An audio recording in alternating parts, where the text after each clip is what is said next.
मित्रों नमस्कार। मैं हूं सीएम पांडे और आज किसानों के आंदोलन के संदर्भ में हम आपसे कुछ महत्वपूर्ण बातें करेंगे और इसके बारे में कुछ समाधान भी सुझाएंगे। शायद आपको पसंद आएगा।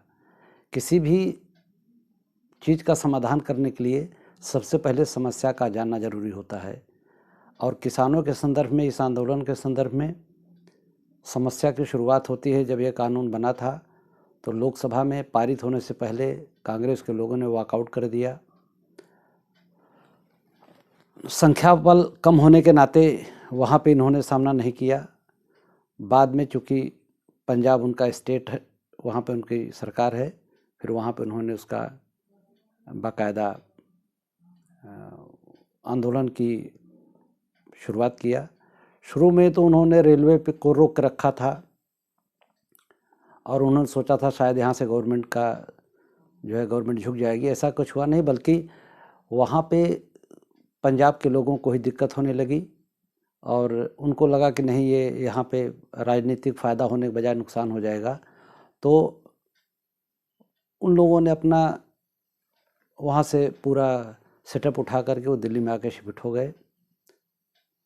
अब आज की डेट में स्थिति ये है कि इस आंदोलन में दोनों पक्ष अड़ गए हैं और अड़ इसलिए गए हैं कि एक गवर्नमेंट का कहना है कि हम बातचीत तो करेंगे लेकिन कानून वापस नहीं लेंगे, संशोधन कर सकते हैं, कानून वापस नहीं लेंगे। दूसरी तरफ इन लोगों का कहना है कि पहले कानून वापस लीजिए, इसके बाद हम बातचीत के लिए तैयार हो सकते हैं। सबसे पहला कदम यह है कि गवर्नमेंट कानून को वापस ले। और दोस्तों, हम इसका बहुत बढ़िया आपको समाधान बताते हैं। सबसे बड़ी बात तो यह है कि हम अगर इस आंदोलन को पहले समझ लें तब इसका समाधान भी समझ में आ जाएगा। कुछ लोग कहते हैं कि ये आतंकवादी हैं, खालिस्तानी हैं। कुछ लोग कह रहे हैं कि नहीं, ये मासूम किसान हैं। दोस्तों, सच ये है, न तो ये खालिस्तानी है और न ही ये मासूम किसान है। सच्चाई ये है, ये बिल्कुल ये इसकी जड़ में राजनीति है। और जितने किसान हैं, हर व्यक्ति, चाहे किसान हो, कर्मचारी हो, महिला हो, पुरुष हो, कुछ न कुछ हो, चाहे जो हो, लेकिन वो कहीं न कहीं किसी न किसी राजनीति से अपना जो है एक मान्यता रखता है। तो ये किसान भी कांग्रेसी मान्यता रखने वाले किसान हैं। ये अलग बात है कि अब आज चूँकि आंदोलन ये बड़ा हो चुका है तो इसमें बहुत सारे लोग शामिल हो गए हैं और सारी की सारी जो है पार्टियां इसमें अब शामिल हो गई हैं किसानों के नाम पर। तो आइए जो है हम इसके समाधान की बात करते हैं। अब स्थिति यह है कि आज की डेट में जहाँ पे ये पूरा मामला खड़ा हुआ है वो ये है कि इन किसानों का और कांग्रेस की पार्टी या जितने भी विपक्षी हैं, सबका यह कहना है कि आखिर किसानों के लिए कानून बना तो किसानों से बिना पूछे कैसे बन गया। राहुल गांधी तो ऐसे इतने ज़्यादा गारंटी, मतलब इतने कॉन्फिडेंस से कर रहे हैं, किसान किसी कीमत पे नहीं उठेगा, 1 इंच पीछे नहीं हटेगा। जैसे लग रहा है कि किसानों को इन्होंने ही बैठाया हो। बहरहाल ये सारी ऐसी बातें हैं कि जिसमें जो है गवर्नमेंट भी जो है इसमें राजनीति कर रही है। यह एक ऐसा मामला है कि जितना गवर्नमेंट झुक रही है, एक बहुमत की सरकार को इतना झुकना नहीं चाहिए। पूर्ण बहुमत की सरकार है, जिस तरीके से लगातार जो है जायज़ नाजायज़ मांगों पे जो है झुकती जा रही है, तो गवर्नमेंट को इतना झुकना नहीं चाहिए। बहरहाल चूँकि राजनीति है, दोनों तरफ से राजनीति हो रही है। अब इसमें मुख्य जो मामला है वो ये है कि जब दोनों अड़ गए हैं, एक कह रहा है कि जब तक कानून वापस नहीं होगा तब तक हम बात नहीं कर रहे हैं, दूसरा कह रहा है कि हम बातचीत तो करेंगे लेकिन कानून वापस नहीं होगा। अब इस समय स्थिति यह है कि दोनों का ये जैसे छोटा सा घाव शुरू होता है जाकर के कैंसर में तब्दील हो जाता है, उसी तरह से आज की डेट में ये छोटी सी मांग जो शुरू हुई थी, आज ये मामला भी इंटरनेशनल बन चुका है और इसमें अब दोनों पक्षों का अहंकार शामिल हो गया है। दोनों के ईगो टकरा रहे हैं। एक तरफ पूर्ण बहुमत की सरकार है, दूसरी तरफ तमाम समर्थन हासिल किए हुए और इसमें राजनीति करते हुए तमाम लोग घुस गए हैं। अब एक मामला क्लियर हो गया है कि अब ये एक को झुकना पड़ेगा, एक को तो हर हाल में झुकना पड़ेगा। और हमको जहाँ तक समझ में आता है कि अभी तक तो मामला बराबरी का है, लेकिन एक को अपनी ताकत बढ़ानी चाहिए।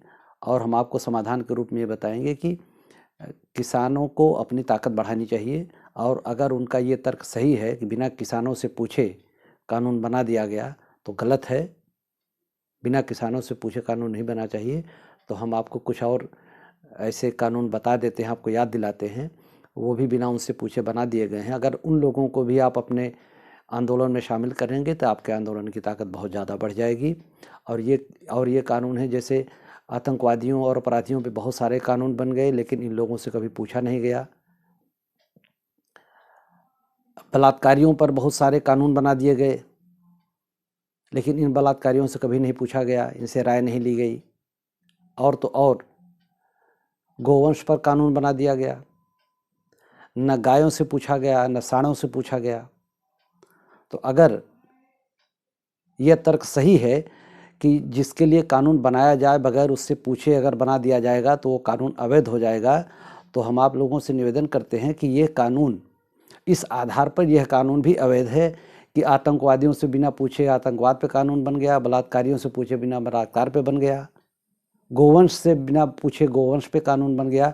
तो अगर ये सारे, एक छोटा सा आतंकवादी संगठन आपके आंदोलन में घुस आया, उसने इतना बड़ा कांड कर दिया, पूरी दुनिया जो है हिल गई, और जो भी हुआ सबके सामने है, हम उस पर नहीं ज़्यादा बात करेंगे। तो अगर ये पूरे हिंदुस्तान के आतंकवादी एक से एक बड़े बड़े संगठन हैं ये, और अपराधी, बलात्कारी, गाय, सांड, ये सब इकट्ठे हो जाएंगे तो आंदोलन बहुत मजबूत हो जाएगा, सरकार को झुकना भी पड़ जाएगा। गायों को आगे करके चलेंगे तो कील कांटे भी नहीं लगा पाएगी गवर्नमेंट, क्योंकि वो जो है पशु क्रूरता में आ जाएगा, गोली चला नहीं सकते क्योंकि उस पर कानून ऑलरेडी बने हुए हैं। तो आपका जो ये आंदोलन है जब इतना मजबूत हो जाए, सरकार तो वैसे भी झुकती जा रही है, बार बार झुक ही तो रही है, अगर थोड़ा सा अपने आप को मजबूत कर लीजिए तो सरकार झुक जाएगी, आपकी सारी मांगें भी मान लेंगी। और आए दिन लोकतंत्र का खतरा आता रहता है देश में, हमेशा लोकतंत्र खतरे में, लोकतंत्र खतरे में। एक बार इस तरीके से अगर लोकतंत्र स्थापित होगा जहाँ पर कि सबकी राय से कानून जो है बनेगा और स्थापित हो जाएगा, तो निश्चित रूप से लोकतंत्र का जो है, भारत के लोकतंत्र का बहुत सम्मान बढ़ेगा, दुनिया में इसका नाम होगा, लोकतंत्र बहुत मजबूत स्थिति में आ जाएगा कि वहाँ तो सबसे राय लेकर के किया जाता है।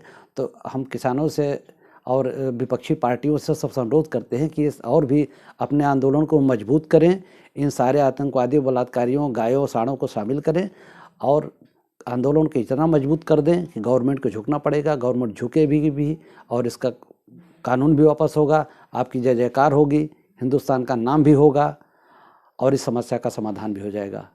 धन्यवाद।